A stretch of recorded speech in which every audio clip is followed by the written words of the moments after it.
কিন্তু 1 সেকেন্ডের মৃত্যুর যন্ত্রণা, এখনো জান কবজ হয় নাই, শুধু মৃত্যুর যন্ত্রণা শুরু হয়েছে।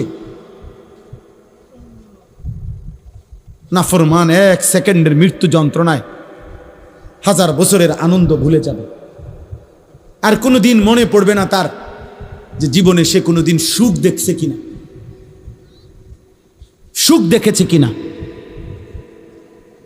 কাল্লা ইজা বালাগাতিত তারাকি ওয়া কিলা মান রাক ওয়া যান্না আন্নাহুল ফিরাক ওয়ালতাফাতিস সাকু বিস-সাক ইলা রাব্বিকা ইয়াওমা ইদিনিল মাসাক।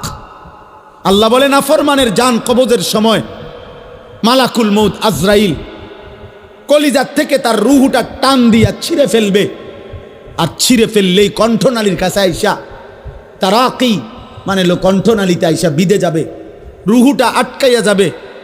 এরপরে খোদার কসম তাফসীরের মধ্যে লিখছে, নাফরমানের জান রূহু মালাকুল মউত আজরাইল টাইনা হেসরাইয়া কোনো কাবাব, কোনো শিকের মধ্যে যদি গোশত লাগানো থাকে, সেখান থেকে যদি শেষ গোশতের অংশগুলো টাইনা টাইনা সিরা সিরা বাহির করে, কোনো গরম কিছুর মধ্যে যদি তুলা লাগে তো তুলা যদি টাইনা টাইনা বের করে, কোনো ব্যান্ডেজ থেকে যদি তুলা ছিঁড়ে ছিঁড়ে বের করে, আল্লাহর কসম নবী বলছে উম্মত মালাকুল মউত আজরাইল নাফরমানের রূহটা শরীর থেকে এইভাবে টাইনা টাইনা ছিঁড়া ছিঁড়া বাইর করবে। ফালাউলা ইযা বালাগাতিল হুলকুম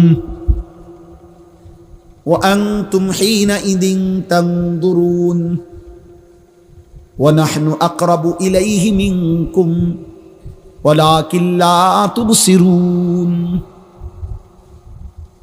ফালাউলা ইন কুনতুম গায়রা মাদিনিন তারজিউনাহা ইন কুনতুম সাদিকিন। আল্লাহ বলে নাফরমানের কণ্ঠনালীতে যখন তার রূহটা আইসা আটকাইয়া যাবে, চারিপাশের আত্মীয় স্বজন তখন দেখতে থাকবে। আল্লাহ বলেন আমিও তো দেখতেছি, আমিও তো সামনেই আছি।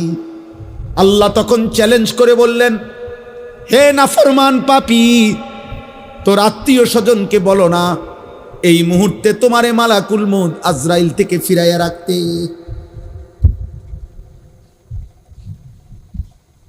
অতএব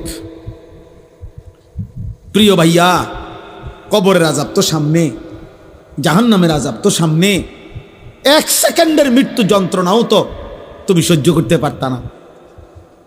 হযরত আমর ইবনুল আস রাদিয়াল্লাহু তাআলা আনহু নবীজির বিখ্যাত সাহাবী, ওনাকে বলা হয়েছিল মৃত্যুর পূর্বে ওনার ছেলে, উনি ইমানদার, উনি সাহাবী, ওনার ছেলে আব্দুল্লাহ ইবনে আমর ইবনুল আস উনিও সাহাবী। ছেলে বলতেছিলেন মৃত্যুর পূর্বে, আব্বা আপনার কাছে এই মুহূর্তে, শেষ মুহূর্তে মৃত্যু যন্ত্রণা কেমন মনে হইতেছে?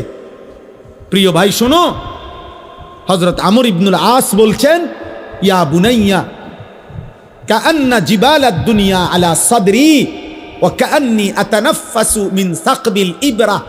এই কিতাব আমার কাছে গাড়িতে আছে। ওয়া জাআত সাকরাতুল মাউত বিল হক, এটাই কিতাবের নাম। আমার কাছে একটা আরবি কিতাব আছে, এই কিতাবের নামে এটা, এই কিতাবে লিখছে। হযরত আমর ইবনে আস বলে, পুত, এই বাপ সন্তানকে বলছে, বাবা রে, আমার মনে হচ্ছে কাআন্না জিবালাদ দুনিয়া, দুনিয়ার সমস্ত পাহাড়গুলো আমার বুকে চাপ দিয়ে রাখছে। কাআন্না জিবালাদ দুনিয়া আলা সাদরি, মৃত্যু যন্ত্রণা আমার মনে হচ্ছে দুনিয়ার পাহাড়গুলো আমার বুকে চাপ দিয়ে রাখছে রে ফুট। ওয়া কাআন্নি আতানাফাসু মিন সাকবিল ইবরা, আর আমি যেন এই পাহাড় চাপা অবস্থায় আমি যেন সুইয়ের ছিদ্র দিয়া, সাকবিল ইবরা, সুইয়ের ছিদ্র দিয়ে আমি যেন একটু একটু নিঃশ্বাস নিতেছি। আমার ছেলেরা, আমার কিশোর, আমার নওজোয়ান, আমার 16 বছরের সন্তান, এত অল্প বয়সে তুমি এত গুনাহ, এত নাফরমানি কেমনে করছো বাপ? তুমি কেমনে সহ্য করবে আব্বা? আমার 16 বছরের সন্তান আছে,